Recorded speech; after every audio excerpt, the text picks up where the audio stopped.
Despite the United States government's claim that they have not investigated UFOs since the closing of Project Blue Book in 1969, this Defense Intelligence Agency report, made in 1976, indicates otherwise.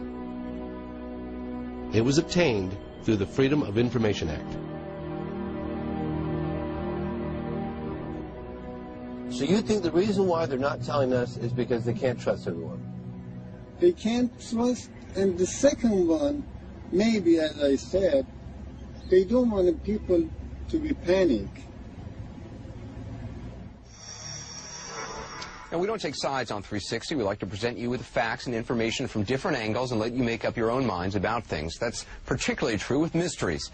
And for many Americans, there's no mystery greater than UFOs. James Fox helped organize today's UFO-related event in Washington. He joins me now, along with astronomer, former Air Force pilot and skeptic, James McGahey. Thanks for being with us, both of you. Why should, what this panel is calling for essentially is some sort of government investigation of it. Why shouldn't there be further investigation? Well, there have been investigations, and it was... Well, hang on a second. Let me just state this clearly. One of the things you keep interrupting me, sir, please.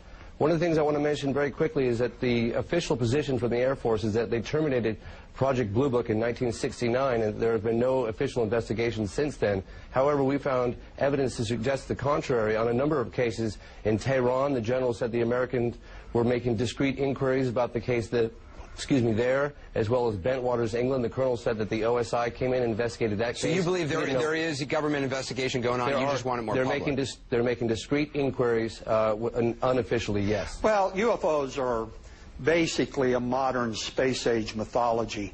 It's a conspiracy wrapped in superstition and myth. Where does this superstition and myth come from? And how could it be so pervasive? Within a few months of the original saucer report, practically everyone in America was conscious of flying saucers. Oh, there's an alien who's trying to kill me. Oh!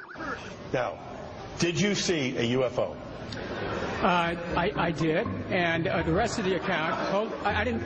It was unidentified flying object. Okay, it's like, and so wait, we're just getting started. You've got to be kidding. And then I would say, where was it? What did it look like? What were you doing? How much had you had before you saw it? It was probably some other satellite or a fast-moving airplane that they saw. I wouldn't believe them.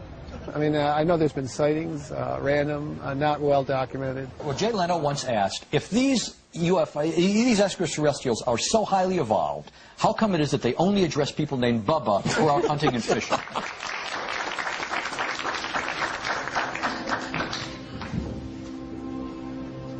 Ladies and gentlemen, good morning.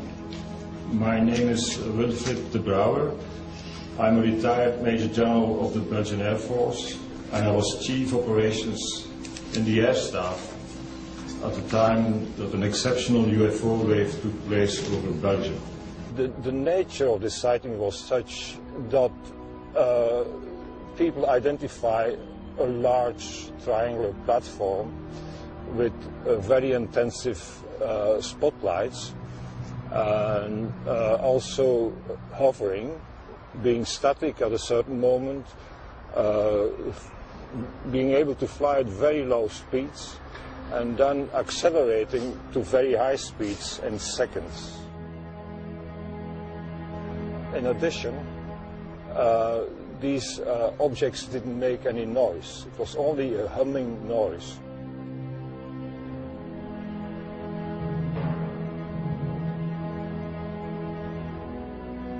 Were there ever any inquiries from the American government to the Belgian Air Force regarding unidentified flying objects? Yes. Well, some informal inquiries, but nothing formal. I would have liked to see a formal request. But some people came to my office and asked about this phenomenon and also what we thought about it.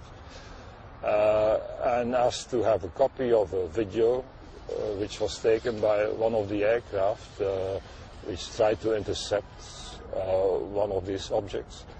And I said, yes, you can have a copy, providing there is a formal request. And we never received a formal request.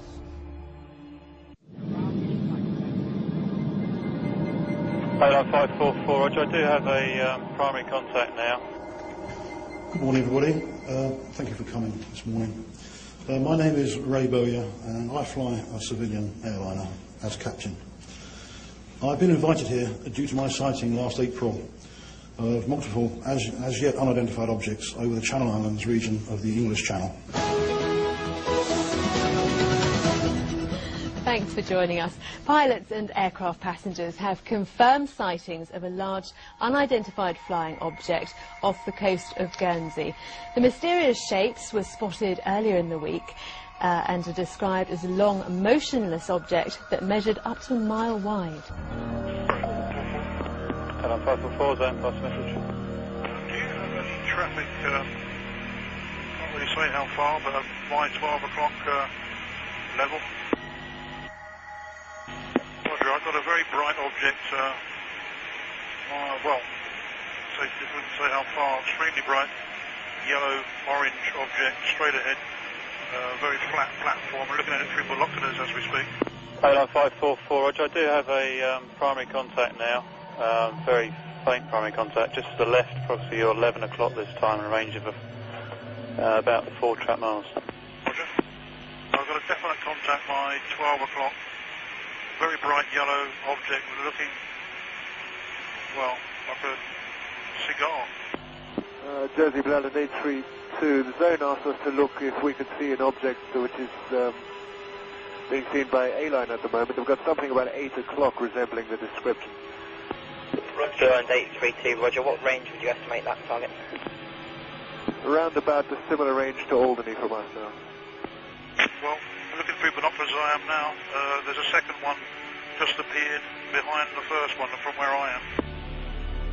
Roger 544, just confirming that all the passengers can see this aircraft. I've got the island visual, it's dead ahead, can't say how far, probably 5 miles, but it's down the same size. Looks to be off the north-northwest coast of Alderney. Airline 544, Roger, would you like descent? Please, I better go down, I think. 544, Roger, descend to altitude 2,000 feet, the QNH is 1021.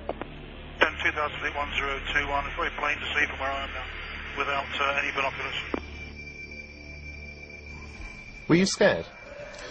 I wasn't too happy, put it that way. I was quite glad to get on the ground and have a cup of tea. We flew to Guernsey, an island off the northwest coast of France, to get some first-hand testimony where the sighting took place. Here, we met with Captain Ray Bowyer and 2 of his passengers. We're travelling back from Southampton to Alderney in the Trilander. I had noticed Ray looking out through the windscreen with his binoculars, which is quite unusual. I saw Ray turn around and talk to someone behind him while we were flying. Now, it wasn't worrying from the standpoint of flying, but it was unusual. And he was gesturing to something down below.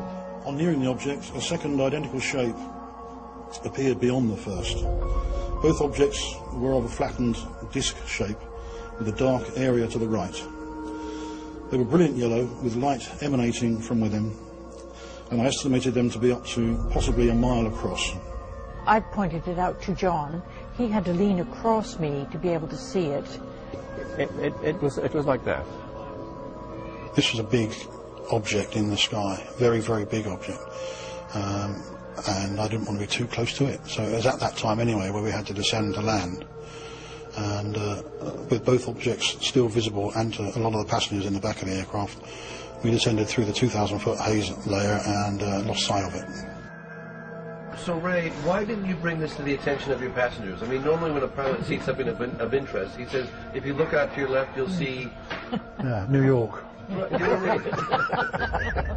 was a little bit far away from them. Well, it was, I didn't want to alarm anybody at that point. There again, as we got closer to these objects, there was no hiding it. They were just there.